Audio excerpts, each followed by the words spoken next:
श्री शिवाय नमस्तुभ्यम दोस्तों। हर हर महादेव। कैसे हैं आप सब? स्वस्थ और सुरक्षित होंगे, सुखी और समृद्धशाली होंगे। दोस्तों, महादेव, देवों के देव, महाकाल, ऐसी कौन सी समस्या है जिसे महाकाल दूर नहीं कर सकते, महादेव दूर नहीं कर सकते? त्रिनेत्रधारी और तीनों लोकों के राजा, सभी देव होते हैं, लेकिन ये महादेव हैं। ये सारी हमारी मन की इच्छाएं, सारी मनोकामनाएं पूर्ण करते हैं। कल सोमवार का दिन, वैसे जो मैं उपाय बताने वाली हूँ, आप किसी भी सोमवार को कर सकते हैं। इसके लिए कोई विशेष सोमवार नहीं है। आप मैं जो उपाय बताने जा रही हूँ इस वीडियो के माध्यम से, आप उसे पूरा अवश्य देखें, बीच में स्किप ना करें। कौन सी जानकारी आपके लिए जरूरी है वह न निकल जाए। साथ ही यदि अच्छा लगे तो आप लाइक करें, और यदि आप मेरे चैनल पर नए हैं, मेरी आवाज़ पहली बार सुन रहे हैं, तो सब्सक्राइब करें। यदि आपका कोई दोस्त, आपका कोई फ्रेंड, रिलेटिव परेशानी में है, तो आप अवश्य मेरे इस वीडियो को उनसे शेयर कीजिए। दोस्तों, जिसको महादेव का आशीर्वाद प्राप्त हो गया, उसको कोई दूसरे देव के आशीर्वाद की आवश्यकता ही नहीं होती। साथ ही आप सभी जानते हैं, जब श्री राम लंका पर चढ़ाई करने निकले, उन्हें सबसे पहले रामेश्वर में महादेव की स्थापना करी, शिवलिंग की स्थापना करी, और उनके पूजन के बाद, उनसे आशीर्वाद लेने के बाद ही वह लंका की ओर अपने युद्ध को शुरू करने के लिए निकले, और अंत में विजय प्राप्त करके वापस आए। दोस्तों, यदि आपके यहाँ ऐसी कोई समस्या है, आपके कोई फैमिली मेंबर को ऐसी कोई बीमारी है जो ठीक ही नहीं हो रही है, या आपको कोई ऐसी समस्या है, ऐसी कोई बीमारी है जो बहुत लंबे समय से आपको परेशान कर रही है, आप ठीक नहीं हो पा रहे हैं, तो आप किसी भी सोमवार को यह उपाय कर सकते हैं। आप बीमार हैं, यदि बीमारी से ग्रस्त हैं, तो भी यह उपाय कर सकते हैं। यदि आपके यहाँ धन की कमी है, दरिद्रता है, तो भी आप यह उपाय कर सकते हैं। आप जो भी समस्या है उसको दूर करने के लिए यह उपाय अवश्य कर सकते हैं। साथ ही यदि कोई शत्रु काफी समय से आपके अगेंस्ट आपकी कोई परेशान कर रहा है, तो भी आप इस उपाय को कर सकते हैं।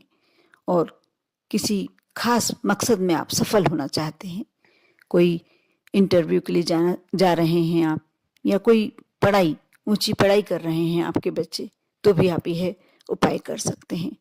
यानी इसका मतलब यह है कि आप जो भी कार्य कर रहे हैं, जिस भी चीज में सफल होना चाहते हैं, उसके लिए भी ये कार्य कर सकते हैं। आपकी सारी मनोकामनाएं इस उपाय को करने से पूरी हो जाएगी।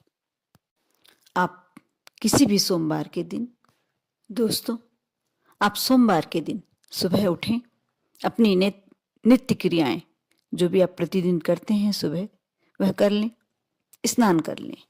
स्नान के बाद आप एक छोटी सी कुल्हड़, मिट्टी की होनी चाहिए, छोटी सी मटकी टाइप कुल्हड़ मिलती है, जैसे करवा होता है वैसे ही उससे छोटी कुल्हड़ आती है, वो लेके रख लें। या यदि आपके यहाँ कुल्हड़ नहीं मिलती है, तो आप मिट्टी का कोई भी छोटा सा दीपक या ऐसा कुछ ले सकते हैं, बिल्कुल छोटा सा होना चाहिए। उसमें थोड़े से चावल रख लें, और यदि खड़ा नमक आपके उधर मिलता है, आप वह बुला लें। यदि नहीं मिलता तो आप पिसा नमक भी डाल सकते हैं। उसमें जो आपने मिट्टी का बर्तन लिया है, उसमें थोड़े से चावल रख लें। चावलों का आप विशेष ध्यान रखें कि वह साबुत होना चाहिए, भले ही आप 2-3 चम्मच ही रखें, वह खंडित नहीं होना चाहिए। उसमें थोड़ा सा नमक डाल लें। यदि खड़ा नमक मिल जाता है आसानी से तो उत्तम, और नहीं तो आप पिसा नमक भी डाल सकते हैं। अब आपको एक आटे का दीपक तैयार करना है। आटे का जो दीपक तैयार करें आप, वह चौमुखी होना चाहिए। चौमुखी दीपक तैयार करें, और जो मिट्टी का आपने कलश मान लीजिए, या जो भी कुल्हड़ जो भी लिया है, उसके ऊपर आप वो दीपक रख लीजिए। उसमें सरसों का तेल डाल लीजिए। अब आपको मैं खास उपाय बताने जा रही हूँ। जिस भी व्यक्ति से संबंधित ये समस्या है, आप ध्यान से सुने उपाय।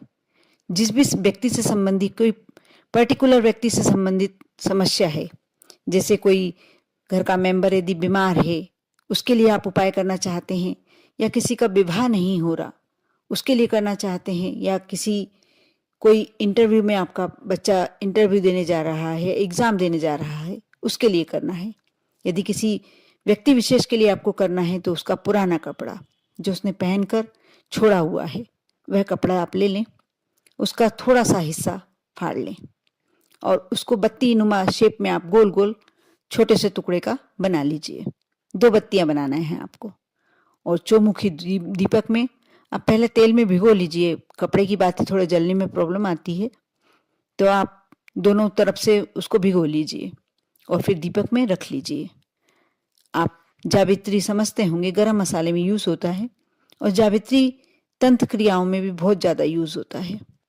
आप एक जावित्री ले आएँ, उसे अपने सीधे हाथ की मुट्ठी में बांध लें। उसी समय करना है ये, जिस समय ये उपाय कर रहे हैं उसी समय आप सीधे हाथ की मुट्ठी में जावित्री बांध लें और जिस भी मनोकामना से आप यह उपाय कर रहे हैं उसको 5 मिनट तक लगातार उस मुट्ठी को देखें और अपने मन की इच्छा रखें कि मैं इस इच्छा से कार्य कर रहा हूँ। जो भी आप धन संबंधी इच्छा करते हैं तो आपको वह कार्य करना है, और यदि व्यक्ति विशेष के लिए कर रहे हैं आप तो उनका कपड़ा लेना है, और यदि पूरे परिवार के लिए आप कोई कार्य कर रहे हैं तो घर का मुख्य सदस्य, जो अपने परिवार का मुख्य सदस्य होता है, उसके कपड़े से आप बाती बनाएंगे। मुझे ऐसा विश्वास है कि मैं जो बता रही हूँ आपको अच्छे से समझ में आ रहा होगा। यदि नहीं आए तो आप 2 बार वीडियो देखें, आपको बहुत अच्छे से समझ में, वैसे मैं बहुत क्लियर समझा रही हूँ। आप 5 मिनट तक जावित्री को मुट्ठी में बांधकर और लगातार उसे देखकर और अपनी प्रार्थना मन ही मन करें। दोस्तों, आपकी प्रार्थना होने के बाद आप जावित्री को कुछ मजबूत चीज़ से तोड़ लें, हिस्सों में बांट लें।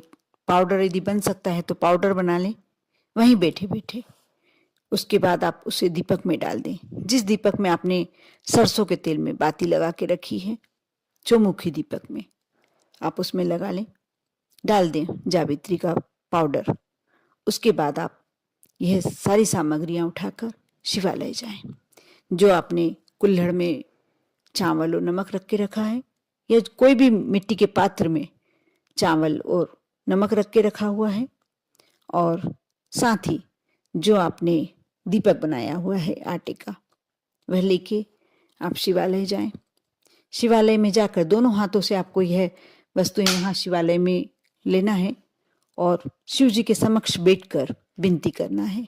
जो भी आपकी प्रार्थना है, जिस भी मनोकामना से आप ये कार्य कर रहे हैं, यह उपाय कर रहे हैं, आप वह प्रार्थना करें, विनती करें। भोलेनाथ, मैं आपके समक्ष मेरी ये मनोकामना लेके उपस्थित हूँ, मेरा ये कार्य आपको करना ही है। ऐसी मनोकामना आप बताएं और विनती करें। प्रार्थना के बाद आप यह मंत्र जो मैं बता रही हूँ, 3 शब्द बोलना है आपको। ओम शिवाय नमः। दूसरा बोलना है ओम रुद्राय नमः। तीसरा बोलना है ओम शमशान वासिन्य नमः। फिर से सुने आप ध्यान से। पहला बोलना है ओम शिवाय नमः। दूसरा बोलना है ओम रुद्राय नमः। तीसरा बोलना है ओम शमशान वासिन्य नमः। दोस्तों, आप इन तीनों लाइनों को, तीनों मंत्रों को 3-3 बार बोलें। इस प्रकार ये 9 बार हो गया। आप वहाँ बैठकर इन मंत्रों को जब उच्चारण कर लेते हैं, उसके बाद आप दक्षिण दिशा के कोने में यह दीपक रख दें। आपने जो नीचे जिसमें चावल भरा हुआ है वो पात्र ले गए हैं, चावल और नमक पहले वो रखा, उसके ऊपर दीपक रखा और दीपक प्रज्वलित कर दें आप, चारों बत्तियां। और सरसों के तेल से आप ये ध्यान रखें कि उस दीपक को पूरा सरसों के तेल से ऊपर तक भरें और थोड़ा सा कपूर आप उस पर डाल दें और वहाँ से बिना कुछ पीछे पलटे हुए देखे हुए आप घर की ओर वापस आ जाएं। आप देखना, आप जो भी मनोकामना लेके गए थे, कैसे आपकी मनोकामना कितनी जल्दी और अवश्य पूरी होगी, आप करके देखें। लेकिन हर कार्य के पीछे श्रद्धा और भक्ति, विश्वास, तीनों चीज बहुत जरूरी होती है। आप श्रद्धा और विश्वास के साथ जो भी कार्य करते हैं, आपका वो कार्य अवश्य पूरा होता है। और भोलेनाथ के आगे जिसने अर्जी लगा ली, वो सच्चे दिल से लगा ली, कोई रोक ही नहीं सकता आपकी वो मनोकामना पूर्ण होने से। आप करें और अवश्य फायदा पाएं। आप पर और आपके पूरे परिवार पर भोलेनाथ की कृपा हमेशा बनी रहे। ओम नमः शिवाय।